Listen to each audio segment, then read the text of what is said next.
Welcome to another episode of Dad's Rules with Kevin Belzer, and today I'm joined by Melissa Belzer, Hello. and you're wearing your Dr. Pepper shirt, which is not a sponsor, but hey, if they want to, we'll whore ourselves out to anybody. I don't know about that, but it's my favorite soda. Within reason. I'm wearing a Hogwarts because that's where I went to school. Yeah. Now, before we get into the episode, I really have to do some housekeeping first because I made a major mistake. And like what Rush Limbaugh used to do is that I want to make the correction at the very beginning of the episode. Ghosts. Yeah, we have a ghost light here. Here, hang on. That was weird. Oh my gosh, it is. Oh. The bulb was just loose. Okay, I wasn't going to be able to handle that for the whole episode. Now. Anywho, Rush Limbaugh used to make the corrections at the beginning of his episode, and I figured, well, I should as well. So we were talking about how I was with a client and I told him that I was taking notes. And the reason I was taking notes is because I didn't want the important stuff to pop out of my head, like the band trivia, such as who the members of Cinderella are. Mm-hmm. And I made a major mistake. And for the last 6 days, it has really bothered me. Okay. Okay. So what is this major error? I said Jeff Labrie instead of Jeff Labar. Oh. Ooh. So what I did is I took the last name of the lead singer of Dream Theater, James Labrie. Okay. I mixed it together. And my concern is, well, so first off, I apologize for doing such an erroneous thing. And I promise it will happen again at some point. But I will apologize once I'm caught. So this one I was self-caught. Oh. Not self-taught. I was going to say, did somebody call you out? No, I was self-caught. Okay, yeah, see, I wouldn't have, I just assumed you were right, so I didn't look it up. Well, I rattled them off so quickly, I know exactly what I did. But I'm like, what a dumb mistake. Now, my concern out of this is that I may be letting too much information in and not protecting what really matters, like the bands and the members of these bands from the 80s and song lyrics that, maybe that's why I'm not good with song lyrics, is because maybe the info's been pushed out. Maybe that's it. Yes, sure. I don't know. I mean, I know I blessed the rains down in Africa, but I've recently caught myself when I was singing along to the song by Toto. I recently caught myself saying, I felt the rains down in Africa. Now, both make sense, but the correct line is, I blessed the rains down in Africa. Yeah. This could have been caused by me learning something that was unnecessary to learn. This is a major concern. Sure.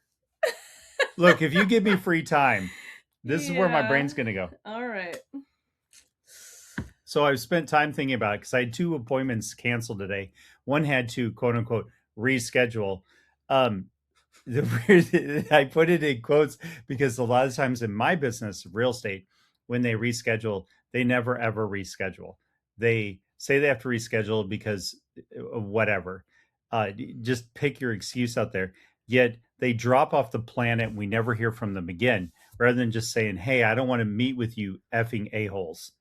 They just say, I have to reschedule, and then we never hear from them again. And then the other appointment that was confirmed, when they were called back today by my business partner, we find out that, yeah, they were going to have me go over, but nobody was going to be there. I was supposedly just supposed to peek in the windows and figure out what your home is worth. Oh my gosh. So this got me thinking, and this is what I sent over to my business partners. I go, why is it that people lie to us about such a major asset in their life? I mean, you're talking that even in podunk nowhere, homes are worth tens of thousands of dollars. Yeah. And where I am, the median price is like, I don't know, 450, 500,000. But you go, this is a lot of money you're playing with, and yet they lie like all the time. I'm trying to think, like, I should have one of those boards on the wall, like what they have in warehouses and factories and stuff, say that instead of saying so many days since our last accident, Oh, mine will say so many days since the last time I was lied to. yeah. And let's see if I in my business can get out of single digits of not being lied to. Crazy. Now I got a pretty thick skin out of all this after 18 Yeah. ish years. That I'm like, whatever. It's like it's I'm gonna sleep just fine at night because I didn't lie to anybody. Yeah. So you want to lie to me? I guess keep going. That's clearly your choice, but I will never ever understand to where, like, if you would lead with the truth and we just have a complete relationship, a kumbaya relationship based on truth, that um if we based it all on truth, I could net you more money, or I could honestly tell you what you want isn't possible so you can figure out a plan B, Yeah. and we could get to the conclusion whatever you need to do much faster. Yeah. But no, can't do that. Crazy. Yeah.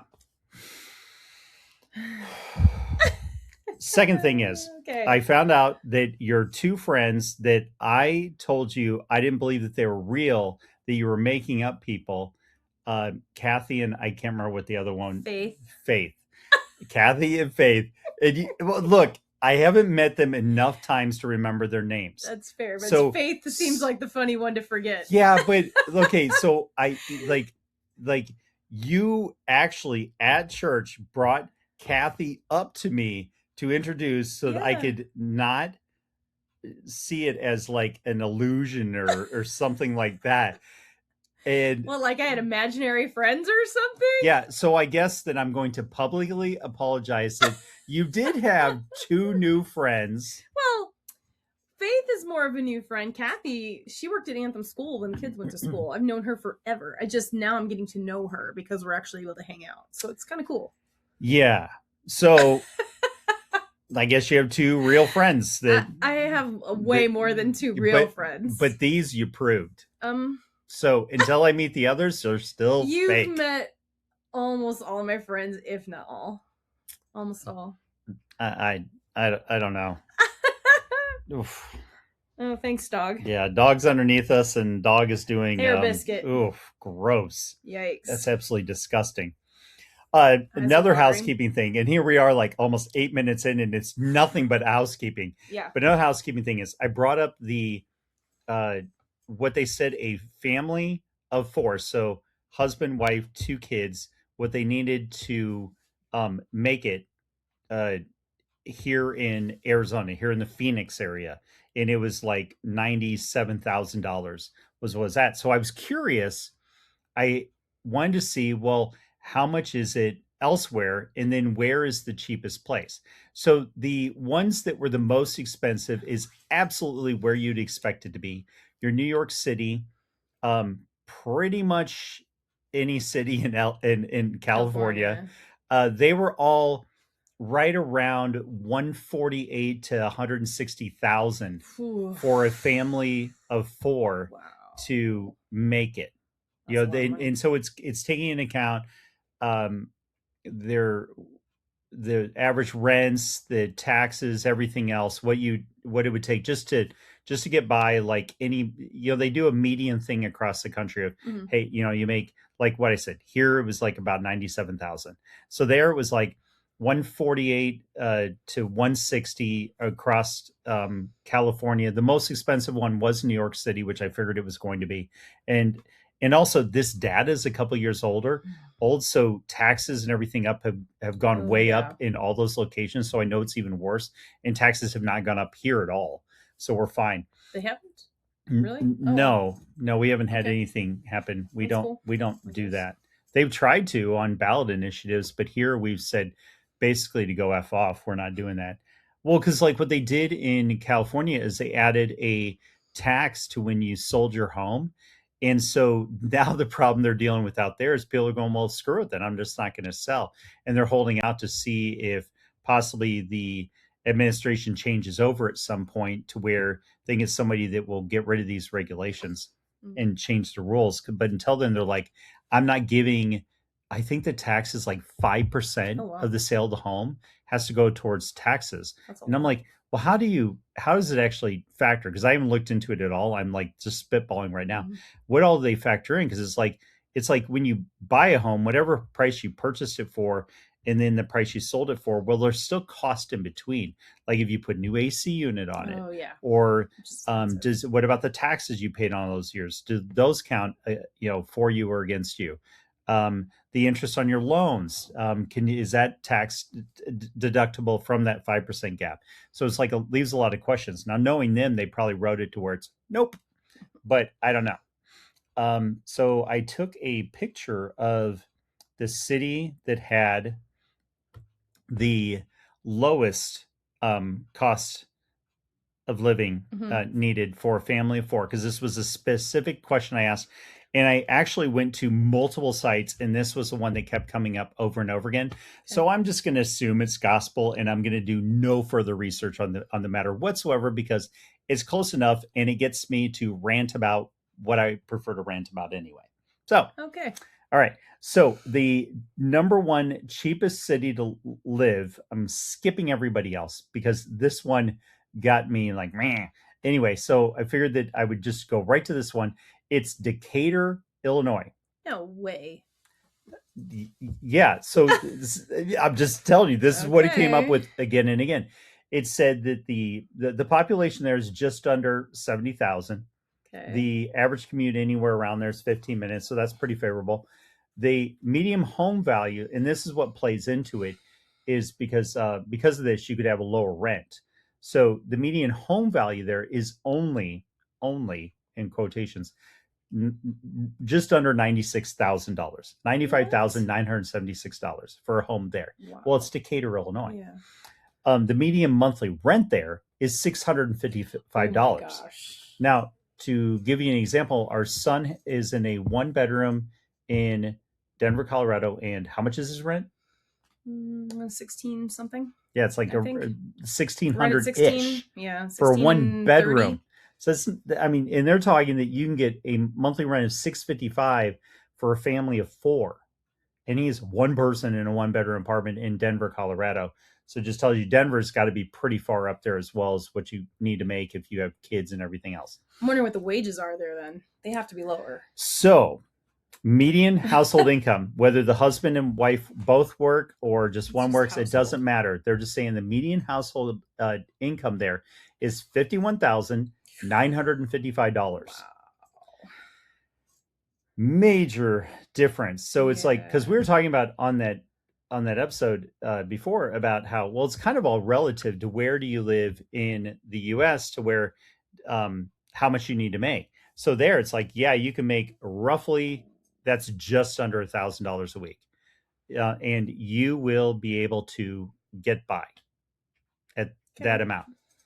Now, I don't have a definition of what they determine is get by. I didn't see that anywhere in the article about what they include as far as what entertainment dollars you have, or are you Yeah. continually Netflix and chilling, Well, or no. what the case may be. But that was the cheapest one, Wow. 51,955, and the most expensive one required right about 160,000. So, man, that is a hundred, Huge difference. roughly $110,000 gap, Sweet. wage gap, to have the same quality of life in either place. That's wild. All that said, I would rather want to figure out how I could make more money, like we talked about on that episode, but for multitude of reasons. One, because Decatur, Illinois. What does Decatur, Illinois get that Phoenix, Arizona, and a place like, say, San Diego or LA don't get? Yeah, probably nothing. No, snow. Well, oh, you're saying what do they? Oh, yeah, snow. I thought you meant like what do they have like around there and stuff like that. No, snow. Yeah, I don't snow. So snow is always going to be the number one factor for me about anywhere I would want to live full time. I'm not saying that I have anything against if somebody wants to have another place that has snow and all that, and that's if you're into that, great. Snowbirds. God bless you. Yeah. Or if you like to fish in the summer in Minnesota and then you get out of it, like several of my clients do, and they come down here um, to Arizona for the other 6 months, so they Yeah. never ever deal with snow. totally get all of that. So and then okay, so that's one thing.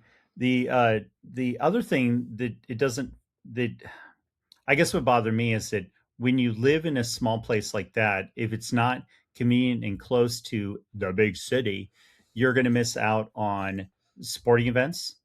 And if you're not into that, you're probably still into like the arts or music, Yeah. concerts, stuff like that. You're not going to get any of that. No. Like, like, Well, how far is Decatur from like the Chicago area or any place? What's the nearest? that's a good question. Yeah, that's what you should look So, up. Because no, I do yeah, it. no, that's what you should look up. That's what I'm saying. Okay, so Decatur.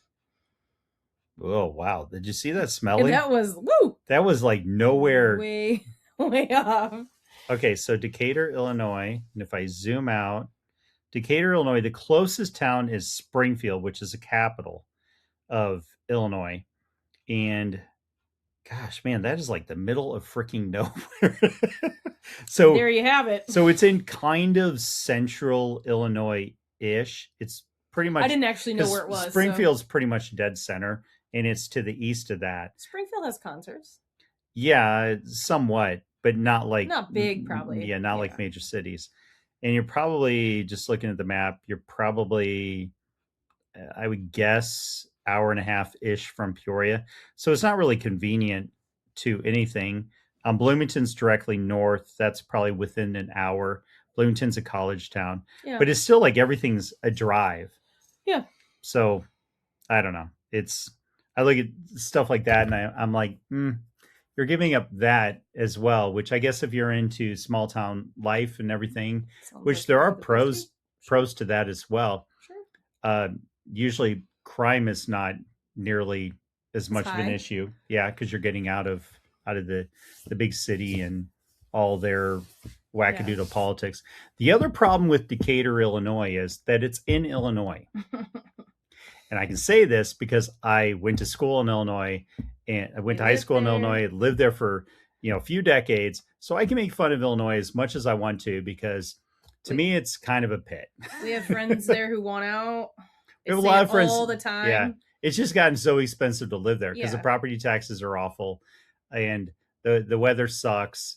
The government there sucks. It's very corrupt. I'm not saying Decatur will be like that, but you still have the bleed down of the state. So you're still going to deal with all that garbage. And they're just not they're one of the states right now that's losing in population. So I also look at it too from a realtor perspective. I go, well, this is kind of a problem when the regulations, everything else are driving businesses out and people out, and you're declining in population. You're going to have a hard time for your home ever being worth more money. Yeah, it is. You're kind of just going to be stuck where it's at. Because all the times I find homes online that I go, oh, that's really nice. And it may have a little bit of land and be a nice old farmhouse or a brick home or, just a craftsman style home, something really cool from back in the day. And then I see it's in Illinois. And I'm like, nope, never. Not in this life. So 3 things you wanted to correct about last episode. Oh, I didn't say 3 things. I thought you said that was 3 things. Oh. You said 3. Didn't you say 3? If I did, okay, I don't know. Then I totally brain farted over that I was going to do 3. Well, that was 3, wasn't it? I mean, if you say so. I don't know. It was my friends and Decatur, and then what was the first thing? The band name. Yeah, there was 3. Well, I didn't intentionally do 3, but I do like to do things in 3, so that works. I thought you said 3, and maybe I blacked out for a minute. Oh, yeah, I don't think I said 3. Okay. I was gonna look for. I done this stuff. Doop and done did. Oh, here it is, saved. Let's see, where is it?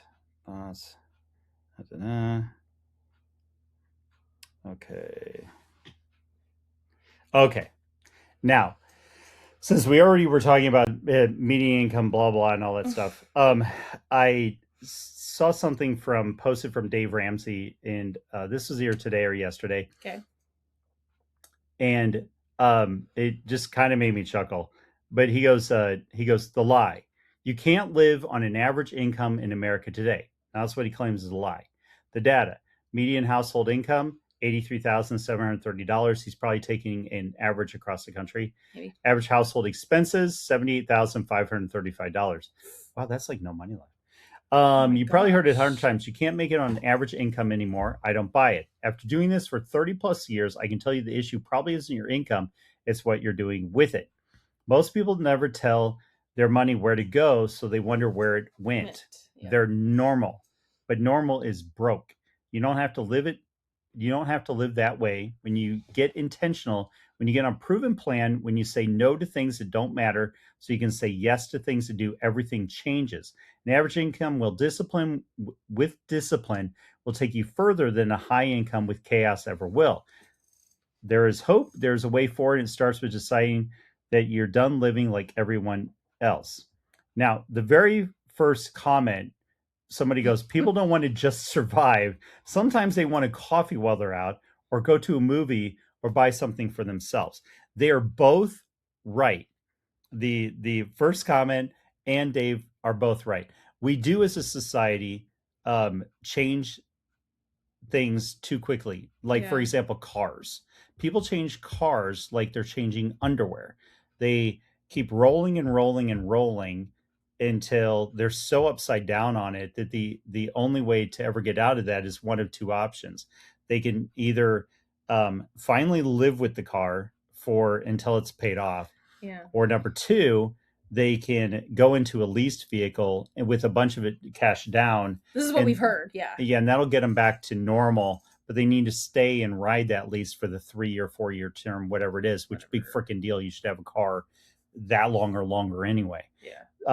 So yeah, from the one aspect, Dave is right. We do live beyond our means, but the other thing is that you should never look at whatever you're making and go, this is going to be it and this is stagnant forever. You should be trying to figure out a way to make more freaking money. It doesn't make sense to stay where you're at.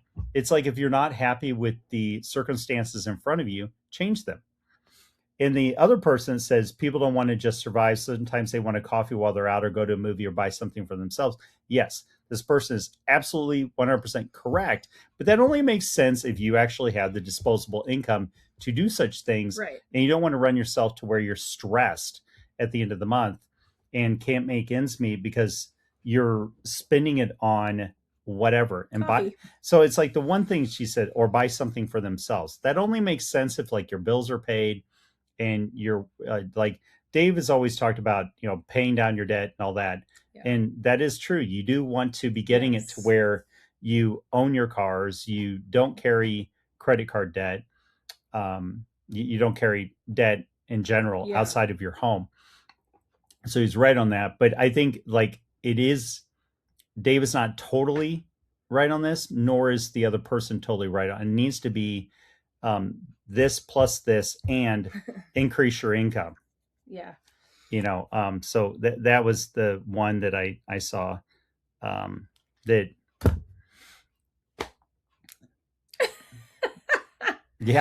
I just get something once a paycheck usually, if it's like something like a coffee, because I don't know if anybody's been to Starbucks lately, but they're like $8 and change for a coffee, and that's not ordering 10 different editions and whatever. It's expensive. Well, I like it. I mean, but it's expensive. But if you have the disposable income to do it, great. Godspeed. Go do what you want. Great. But what I'm talking about is that if you're barely making ends meet, that's where it doesn't make sense. Right. But and if you're barely making ends meet, and it's frustrating because you're like, well, I just want to go get coffee. It's like, but why don't you correct your situation that you're in, and then you'll have the disposable income? Because it's like the crazy thing is, like, if you have, like, say, a $500 credit card, and the minimum payment on a $500 credit card in today's world with today's interest is going to be like $50 a month or whatever, which will not pay it off in 10 months, by the way, because they're charging you 28% interest, whatever it is. But I'm just saying that your minimum payment would be that. But look at that credit card and go, that what if I made extra payments on this and got rid of it and never did this again? Now I have $50 disposable income to where if I want to go get a coffee a week or whatever, I have the money there because I took care of this other situation, which was a debt situation. Yeah. So I'm just saying that you got to look at the whole picture of it. We are getting gassed out by this dog. This is absolutely disgusting. Dang. Oh my gosh. This is ugh. I'm glad this is not smell-o-vision because it'd be so bad. Okay, so anyway, did you have any other thoughts on that? No. I didn't really have thoughts. It was mostly what you were like, whatever. No, not right now. Nothing comes to mind, I guess. I don't really have anything to contribute for a band, and I don't want to live in Illinois. And no, we've had the Illinois conversation before, and we're like, no. And we're working on paying off debt so we can, like, because we have debt. So, yeah. Yeah, we do, but our debt is pretty. It's going down. It's way low compared to what income is. So it's just a matter of paying it off. Right. That's it. But like anybody, we're just looking at we're getting to that age in life to where you're like, a lot of this stuff just doesn't matter. And I think the sooner you realize that a lot of it doesn't matter, that the only one you're showing off to is the person staring back at you in the mirror, the easier it all becomes. Yeah. Yep. So if you got nothing else to add, then I'm used to questions. I'm used to cards. Oh, well, this was where my brain was. So we're going to wrap it up here. If you like the show, like, share, comment, review, leave feedback, comment, review, leave feedback, comment, review. I think I said everything. Sure. Yeah. I think I hit share. Oh, I did miss one. I missed share. That's like the most important one. So until next time, go out and be the kick-ass adult I know you all can be. You like second, then pause. Come here.